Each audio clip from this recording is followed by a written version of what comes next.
ರಾಜ್ಯದಲ್ಲಿ ಕಾಂಗ್ರೆಸ್ ಸರ್ಕಾರ ಅಧಿಕಾರ ಶುರು ಮಾಡಿ 3 ವರ್ಷ ಕಳೆಯಿತು. ಆದರೆ ಸಚಿವರು ಮತ್ತು ಶಾಸಕರಲ್ಲಿ ಇನ್ನೂ ಕೂಡ ಉತ್ಸಾಹ ಕಾಣ್ತಾ ಇಲ್ಲ. ಇದಕ್ಕೆ ಕಾರಣ ಕೂಡ ಇದೆ. ಏನದು ಕಾರಣ ನೋಡ್ತಾ ಹೋಗೋಣ.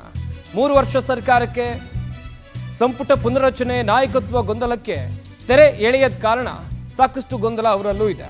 ಒಂದ್ ಕಡೆ ಪಕ್ಷ ಸಂಘಟನೆ ಚುರುಕಾಗದೆ ಕಾರ್ಯಕರ್ತರಲ್ಲೂ ಬೇಸರ ಇದೆ. ಮತ್ತೊಂದು ಕಡೆ ಸಚಿವರು ಶಾಸಕರಲ್ಲಿ ಗೊಂದಲ ಮನೆ ಮಾಡಿದೆ. ಈಗಿರುವಂತ ಸಚಿವ ಸ್ಥಾನ ಉಳಿಯಲಿದೆಯೋ ಇಲ್ವಾ ಎನ್ನುವಂತ ಆತಂಕ ಒಂದಷ್ಟು ಜನರಲ್ಲಿ ಇದ್ರೆ, ಹಿರಿಯ ಶಾಸಕರಲ್ಲಿ ಸಚಿವ ಸ್ಥಾನ ಸಿಗಲಿದೆಯೋ ಇಲ್ವೋ ಎನ್ನುವಂತ ನೋವು ಇದೆ.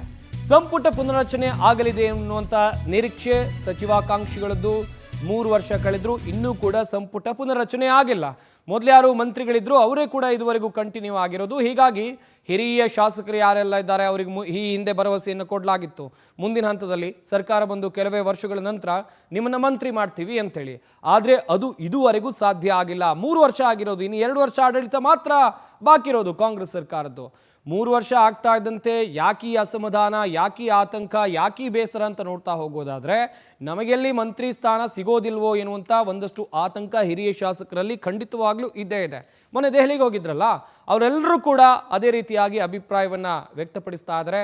ಉತ್ಸಾಹ ಇದ್ದಂತೆ ಕಾಣ್ತಾ ಇಲ್ಲ ಕಾಂಗ್ರೆಸ್ ಪಾಳೆಯದಲ್ಲಿ. ಇತ್ತ ಕಾರ್ಯಕರ್ತರಲ್ಲೂ ಒಂದಷ್ಟು ಬೇಸರ ಖಂಡಿತವಾಗ್ಲೂ ಇದ್ದೇ ಇದೆ ಎನ್ನಲಾಗ್ತಾ ಇದೆ. ಕಾರಣ ಅಂತ ಹೇಳಿದ್ರೆ ಪಕ್ಷ ಸಂಘಟನೆ ಸರಿಯಾದ ರೀತಿಯಲ್ಲಿ ಆಗ್ತಾ ಇಲ್ಲ. ಹೀಗಾಗಿ ಕಾರ್ಯಕರ್ತರು ಕೂಡ ನಿಟ್ಟಿನಲ್ಲಿ ಬೇಸರದಲ್ಲಿ ಇದ್ದಾರೆ ಎನ್ನುವಂತ ಮಾಹಿತಿ ಕಾಂಗ್ರೆಸ್ ಮೂಲಗಳಿಂದ ಬಂದಿದೆ. ರಾಜ್ಯದಲ್ಲಿ ಪವರ್ ಶೇರಿಂಗ್ ಜಟಾಪಟಿ ದಿನದಿಂದ ದಿನಕ್ಕೆ ಹೆಚ್ಚಾಗ್ತಾ ಇದೆ. ಈ ನಡುವೆ ಕುರ್ಚಿ ಕದನದ ನಡುವೆ ಇದೆಯಲ್ಲ, ಸಂಪುಟ ಪುನರಚನೆ ಆಗುತ್ತಾ ಎನ್ನುವಂತ ಪ್ರಶ್ನೆ. ಸದ್ಯದಲ್ಲಿ ರಾಹುಲ್ ಗಾಂಧಿ ಭೇಟಿ ಮಾಡಲಿದ್ದಾರೆ ಸಿಎಂ ಸಿದ್ದರಾಮಯ್ಯ.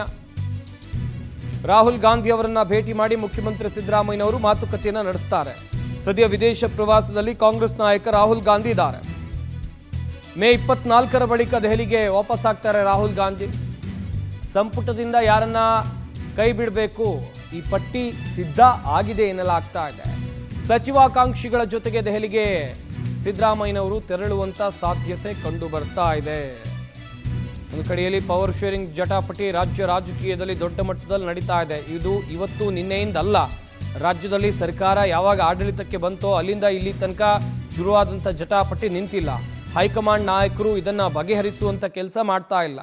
ಕಾಂಗ್ರೆಸ್ ನಾಯಕರೇ ಕೆಲವೊಂದಿಷ್ಟು ಕಡೆಗಳಲ್ಲಿ ಬಹಿರಂಗವಾಗಿ ಈ ನಾಯಕತ್ವ ಜಟಾಪಟಿಯ ಕುರಿತಂತೆ ಹೇಳಿಕೆಯನ್ನು ಕೊಟ್ಟಿದ್ದಾರೆ. ಇತ್ತ ಸಿಎಂ ಸಿದ್ದರಾಮಯ್ಯ ರಾಹುಲ್ ಗಾಂಧಿ ಅವರನ್ನ ಭೇಟಿ ಮಾಡುವಂಥ ನಿಟ್ಟಿನಲ್ಲಿ ಎಲ್ಲ ತಯಾರಿಗಳನ್ನು ಮಾಡಿಕೊಂಡಿದ್ದಾರೆ ಎನ್ನುವಂಥ ಮಾಹಿತಿ. ಒಂದಷ್ಟು ಶಾಸಕರನ್ನು ಕೂಡ ಅವರ ಜೊತೆಯಲ್ಲಿ ಕರೆದುಕೊಂಡು ಹೋಗುವಂಥ ಚಾನ್ಸಸ್ಗಳು ಇವೆ ಎನ್ನಲಾಗ್ತಾ ಇದೆ. ಕಾದ್ ನೋಡಬೇಕು. ರಾಹುಲ್ ಗಾಂಧಿ ಈಗ ಫಾರಿನ್ನಲ್ಲಿದ್ದಾರೆ, ಅವರು ವಾಪಸ್ ಬರಬೇಕು. ವಾಪಸ್ ಬಂದ ಬಳಿಕ ಮೀಟಿಂಗ್ ಅಂತ ಹೇಳಲಾಗ್ತಾ ಇದೆ. ಈ ಬಗ್ಗೆ ಇನ್ನಷ್ಟು ಮಾಹಿತಿಯನ್ನು ಕೊಡ್ತಾರೆ ನಮ್ಮ ಪ್ರತಿನಿಧಿ ರೂಪೇಶ್ ಬೈಂದೂರು. ನೇರ ಸಂಪರ್ಕದಲ್ಲಿ ಜಾಯ್ನ್ ಆಗ್ತಾ ಇದ್ದಾರೆ. ರೂಪೇಶ್, ಗಮನಿಸ್ತಾ ಇದ್ವಿ, ಕಾಂಗ್ರೆಸ್ನಲ್ಲಿ ನಾಯಕತ್ವ ಜಟಾಪಟಿ ನಿಲ್ಲುವಂತ ಲಕ್ಷಣಗಳು ಕಾಣ್ತಾ ಇಲ್ಲ. ಇತ್ತ ಸಿದ್ದರಾಮಯ್ಯನವರು ದೆಹಲಿಗೆ ಹೋಗಿ ರೆಡಿ ಆಗಿದ್ದಾರೆ. ಯಾವಾಗ ರಾಹುಲ್ ಗಾಂಧಿ ಅವರನ್ನ ಭೇಟಿ ಆಗ್ಬಹುದು, ಏನೆಲ್ಲ ವಿಷಯಗಳನ್ನ ಚರ್ಚೆ ಮಾಡಬಹುದು, ನಾಯಕತ್ವ ವಿಚಾರಕ್ಕೆ ಸಂಬಂಧಿಸಿದಂತೆ ಏನಾದರೂ ಗಂಭೀರವಾಗಿ ಚರ್ಚೆ ಆಗುತ್ತಾ ಈ ವೇಳೆ, ಹೇಗೆ? ಸಂಪತ್, ಈಗ ರಾಜ್ಯ ರಾಜಕಾರಣದಲ್ಲಿ ಒಂದು ಚರ್ಚೆ ಆಗ್ತಾ ಇದೆ. ಏನಂತ ಹೇಳಿದ್ರೆ ಸಂಪುಟ ವಿಸ್ತರಣೆ ಯಾವಾಗ ಆಗುತ್ತೆ ಅಂತ ಹೇಳಿ. ಒಂದ್ ಕಡೆ ಸಂಪೂರ್ಣ ವಿಸ್ತರಣೆ ಅಥವಾ ಪುನರಚನೆ ಅಂತ ಡೌಟ್ ಇದ್ದೇ ಇದೆ. ಹೀಗಾಗಿ ಸಂಪೂರ್ಣವಾಗಿ ಒಂದು ಸಂಪುಟ ಪುನರಚನೆ ಆಗಿಲ್ಲ ಅಂತ ಹೇಳಿದ್ರೆ ವಿಸ್ತರಣೆಗಾದ್ರೂ ಕೂಡ ಅವಕಾಶ ಮಾಡಿಕೊಡಿ ಅಂತೇಳಿ ರಾಹುಲ್ ಗಾಂಧಿ ಅವರನ್ನ ಕೇರಳದಲ್ಲಿ ಸಿಎಂ ಸಿದ್ದರಾಮಯ್ಯ ಭೇಟಿ ಮಾಡಿದಾಗ ಹೇಳಿದ್ರು. ಅವರು ಶೀಘ್ರವಾಗಿ ದೆಹಲಿಗೆ ಕರೆ ಕೊಡ್ತೀನಿ, ಯಾವಾಗ ಬನ್ನಿ ಅಂತ ಹೇಳಿ ಸಿದ್ದರಾಮಯ್ಯನವರಿಗೆ ಹೇಳಿದ್ರು. ಹೀಗಾಗಿ ರಾಹುಲ್ ಗಾಂಧಿ ಅವರು ಈಗ ಸಿದ್ದರಾಮಯ್ಯನವರಿಗೆ ಬುಲಾವನ್ನ ಕೊಟ್ಟಿರೋದ್ರಿಂದ ರಾಹುಲ್ ಗಾಂಧಿ ಅವರು ವಿದೇಶ ಪ್ರವಾಸ ಮುಗಿಸಿ ಮೇ 25ಕ್ಕೆ 24ಕ್ಕೆ 25ಕ್ಕೆ ಬರ್ತಾರೆ ಅಂತೇಳಿ ಹೇಳಾಗ್ತಾ ಇದೆ. ಹೀಗಾಗಿ ಈ ತಿಂಗಳ ಅಂತ್ಯಕ್ಕೆ ಸಿದ್ದರಾಮಯ್ಯ ಅವರು ದೆಹಲಿಗೆ ಹೋಗ್ತಾರೆ. ಇಲ್ಲಿಗ ಒಟ್ಟಾರೆಯಾಗಿ ಒಂದು 15-20 ಜನರನ್ನ ಹೊಸದಾಗಿ ಸಂಪುಟಕ್ಕೆ ಸೇರ್ಕೊಳ್ಬೇಕು ಅನ್ನೋ ಪ್ರಯತ್ನದಲ್ಲಿ ಸಿದ್ದರಾಮಯ್ಯನವರಿದ್ದಾರೆ. ಆದ್ರೆ ಈಗ ಅದಕ್ಕೆ ಹೈಕಮಾಂಡ್ ಎಷ್ಟು ಪ್ರಮಾಣದ ಒಪ್ಪಿಗೆ ಕೊಡುತ್ತೆ ಅಂತ ಒಂದು ವಿಚಾರ.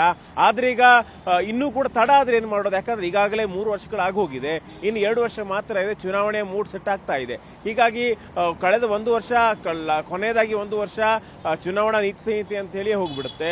ಹೀಗಾಗಿ 1 ವರ್ಷ ಅಧಿಕಾರ ಮಾತ್ರ ಇದೆ. ಇನ್ನೂ ತಡ ಮಾಡೋದು ಹೇಗೆ ಅನ್ನೋ ಪ್ರಶ್ನೆಗಳು ಸಹಜವಾಗಿ ಮೂಡಿ ಶುರುವಾಗಿದೆ.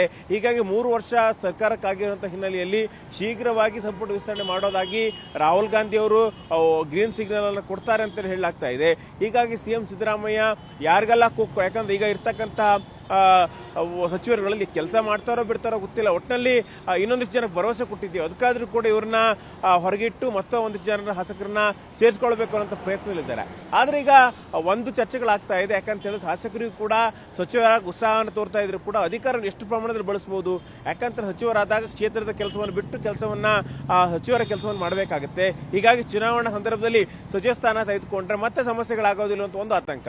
ಅದೇ ರೀತಿಯಾಗಿ ಈಗ ಇರ್ತಕ್ಕಂಥ ಹಾಲಿ ಸಚಿವರು ಕೂಡ ಸರಿಯಾಗಿ ಕೆಲಸ ಮಾಡ್ತಿಲ್ಲ. ಏನಂತ ಹೇಳಿದ್ರೆ ನಮ್ಮ ಸ್ಥಾನ ಯಾವಾಗ ಹೋಗುತ್ತೆ ಅಂತೇಳಿ ಗೊತ್ತಿಲ್ಲ. ಅದೇ ರೀತಿಯಾಗಿ ಚುನಾವಣೆ ಹತ್ತಿರ ಬರ್ತಾ ಇದೆ, ಕ್ಷೇತ್ರದತ್ತ ಕಾನ್ಸಂಟ್ರೇಟ್ ಮಾಡಬೇಕು. ಇದಕ್ಕೋಸ್ಕರ ಅವರು ಕೂಡ ಹೆಚ್ಚಿನ ಆಸಕ್ತಿಯನ್ನು ತೋರಿಸ್ತಾ ಇಲ್ಲ. ಒಟ್ಟಾರೆಯಾಗಿ ಅತ್ತ ಕಡೆ ಎಲ್ಲದೂ ಕೂಡ ಈಗ ಒಂದು ಕಡೆ ಇವರಿಗೆ ಅಂದ್ರೆ ಸಚಿವರುಗಳಿಗೆಲ್ಲ ಒಂದಿಷ್ಟು ಆತಂಕಗಳಿದೆ, ಶಾಸಕರಿಗೂ ಕೂಡ ಒಂದಿಷ್ಟು ಆತಂಕಗಳಿದೆ. ಹೀಗಾಗಿನೇ ಈಗ ಏನಾಗುತ್ತೆ ಅನ್ನೋದು ನೋಡ್ಬೇಕಾಗತ್ತೆ ಸಂಪತ್. ಥ್ಯಾಂಕ್ ಯು ರೂಪೇಶ್ ತಮ್ಮೆಲ್ಲ ಡೀಟೇಲ್ಸ್ಗಾಗಿ.